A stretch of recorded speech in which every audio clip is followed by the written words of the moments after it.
Sandi Rista Marliani, NIM A1A21946, kelas R002, Program Studi Pendidikan Sejarah, Fakultas Keguruan dan Ilmu Pendidikan Universitas Jambi. Video ini sebagai salah satu tugas ujian tengah semester mata kuliah Strategi dan Metode Pembelajaran yang diampu oleh Ibu Ani Wahyuni, SPD MPD. Nah, pada video kali ini saya membahas tentang perkembangan pengaruh Barat dan masa pendudukan Jepang di Indonesia. Selamat menyaksikan. Selamat pagi semuanya. Apa kabarnya hari ini? Nah, hari ini kita masuk di mata pelajaran sejarah ya. Sebelumnya kita absen dulu. Gloria Dwi Sari Sinaga. Hadir Bu. Nisi Natali. Hadir Bu. Jenny Valen. Hadir Bu. Feby. Hadir Bu. Nah, bagus, hadir semua. Nah, materi pembelajaran kita hari ini tentang perkembangan pengaruh Barat dan masa pendudukan Jepang di Indonesia. Nah, perkembangan pengaruh Barat serta masa pendudukan Jepang di Indonesia. Itu yang pertama diawali dengan berkembangnya kolonialisme dan imperialisme Barat di Indonesia. Kolonialisme dan imperialisme Barat di Indonesia yang pertama itu ada VOC. VOC merupakan kongsi dagang Belanda yang mempunyai wilayah di Hindia Timur. Nah, pengurus VOC ini terdiri dari 6 orang, ditambah lagi 17 orang, sehingga disebut sebagai pengurus harian atau Hiren 17. Nah, VOC sendiri memiliki hak khusus yang diberikan oleh Parlemen Belanda, di mana diantaranya yang pertama, VOC diberikan hak khusus untuk membuat perjanjian dengan raja setempat. Nah, hak yang kedua, VOC diberikan hak untuk menyatakan perang dan perdamaian. Yang ketiga, membuat senjata dan benteng. Yang keempat, diberikan hak untuk mengangkat dan memberhentikan pegawai. Yang kelima, VOC juga diberikan hak untuk mengadili perkara. Nah, pada tahun 1909, Peter Both ditugaskan sebagai Gubernur Jenderal VOC di Ambon. Misi utamanya adalah untuk memimpin VOC menghadapi persaingan dengan pedagang Eropa. Nah, selain untuk melakukan monopoli, VOC juga menjalankan sistem pemerintahan tidak langsung dan tidak berlangsung lama. Pada tanggal 31 Desember 1799, VOC dibubarkan dengan beberapa faktor. Di antaranya, banyak pegawai yang melakukan korupsi, tidak mampunya bersaing dengan Inggris dan Prancis, perang Belanda melawan Inggris, serta jatuhnya kongsi dagang VOC di India. Nah, setelah VOC ada juga penjajahan Prancis Belanda. Di Eropa sedang dalam suasana koalisi saat itu, koalisi 1 pada tahun 1792 sampai 1797. Belanda kalah sehingga rajanya Wilhelm meminta bantuan atau perlindungan dari Inggris. Nah, Napoleon Bonaparte kemudian menempatkan Louis Napoleon untuk memimpin Belanda. Kemudian Louis juga mengangkat Daendels sebagai gubernur Jenderal Hindia Belanda sejak 1808. Nah, adapun tugas utamanya. Tugas utamanya adalah untuk mempertahankan Jawa dan serangan Inggris. Nah, pada pemerintahan Daendels banyak mengeluarkan kebijakan yang condong kepada kediktatoratan. Ya. Pada masa pemerintahan Daendels banyak mengeluarkan kebijakan. Kebijakan ini condong kepada kediktatoratan. Kekuasaan yang sewenang-wenang yang dibuat oleh Daendels sehingga membuat dirinya ditarik kembali agar citra Hindia Belanda tidak bertambah buruk. pun berhasil dikuasai oleh Inggris. Dengan begitu berakhirlah penjajahan Prancis Belanda yang ditandai dengan kapitulasi Tulsa. Nah, yang ketiga itu ada penjajahan Inggris. Pada tahun 1811 sampai 1816, Indonesia berada di bawah kekuasaan Inggris. Thomas Stamford Raffles diangkat sebagai wakil gubernur di Jawa dan bawahnya.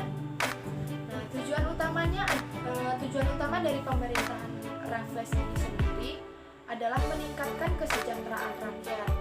Nah, salah satu tindakan yang populer pada masa pemerintahan Raffles yaitu mencetuskan sistem sewa tanah. Nah, hal itu tidak membebani rakyat, namun kondisi di Eropa membuat Raffles harus mengakhiri masa jabatannya di Indonesia. Nah, perang koalisi berakhir dengan kekalahan Prancis. Negara-negara yang menjadi lawan Prancis mengambil keputusan bahwa sebagai benteng untuk menghadapi Prancis, Belanda harus kuat. Nah, yang keempat ada Hindia Belanda. Untuk menangani berbagai persoalan di Indonesia yang baru dikembalikan ke Inggris, pemerintah Belanda mengeluarkan beberapa kebijakan. Sebuah komisi menerapkan kebijakan monopoli seperti VOC. Nah, kebijakannya itu ada tiga. Yang pertama itu masa tanam paksa atau kultur stelsel. Ketika Van den Bosch menjabat sebagai gubernur jenderal pada tahun 1830, ada 3 kebijakan yang diterapkan oleh Hindia Belanda. Yang pertama itu masa tanam paksa atau kultur stelsel.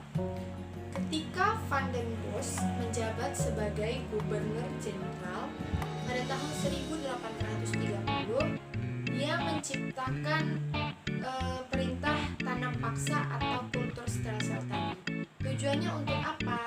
Tujuannya untuk mendapat untung guna menutupi defisit keuangan negeri Belanda. Nah, kebijakan tanam paksa ini memiliki latar belakangnya sendiri ya. Ada 3 latar belakang yang menjadi dasar diterapkannya tanam paksa. Yang pertama, defisit anggaran belanja Belanda akibat perang. Yang kedua, keadaan Jawa yang saat itu tidak menguntungkan. Dan yang ketiga, perdagangan perusahaan Belanda mengalami kemunduran. Nah, 3 alasan inilah yang menjadi latar belakang diterapkannya sistem tanam paksa. Nah, yang kedua ada politik liberal atau pintu terbuka. Golongan liberal berhasil menguasai parlemen sehingga mereka mempunyai peluang untuk menciptakan undang-undang. Undang-undang dasar ini berguna untuk membatasi kekuasaan raja pada tahun 1870. Nah, pada tahun 1870 ini juga keluar undang-undang The Wall yang dimana undang-undang ini menyebutkan bahwa pada poin pertama penanaman tebu harus dilakukan oleh penguasa swasta dan tidak dengan sistem tanam paksa. Nah, yang kedua, undang-undang agraria. Isinya menerangkan bahwa gubernur jenderal dan rakyat dilarang menjual tanah kepada orang asing, tetapi dapat menyewakannya selama 70 tahun. Nah, yang ketiga ada politik etis atau politik balas budi. Politik etis ini muncul pada tahun 1890 atas desakan golongan liberal dalam parlemen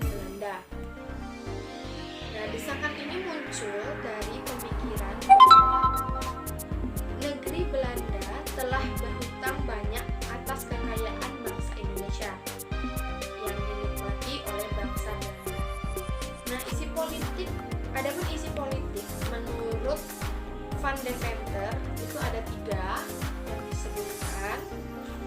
Yang pertama,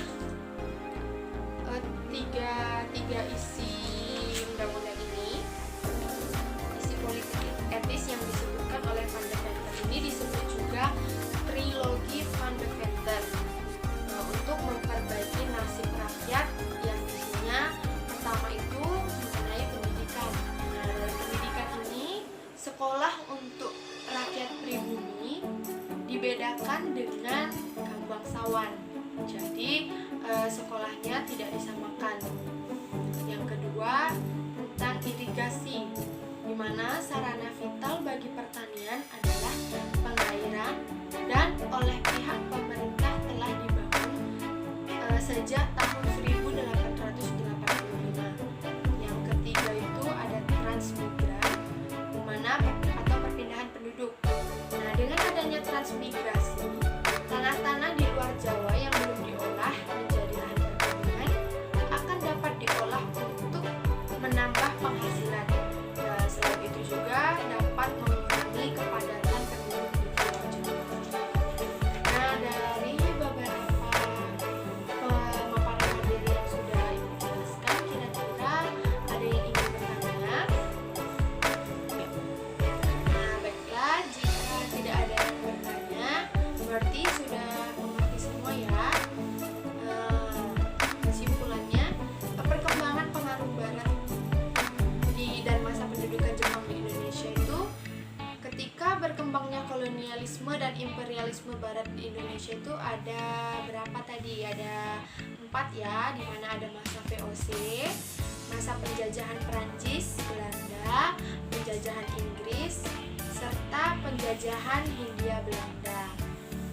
Nah, mungkin sampai di situ saja penjelasan materi untuk minggu kali ini, karena waktu kita sudah habis. Materi kita akan dilanjutkan minggu depan. Kita akan membahas tentang perubahan politik, ekonomi, sosial, dan budaya akibat kolonialisme dan imperialisme di Indonesia. Jangan lupa ya dibaca dulu materinya, supaya besok kita lebih mudah untuk mempelajari materinya. Nah, itu saja materi untuk pertemuan kali ini. Terima kasih untuk perhatiannya.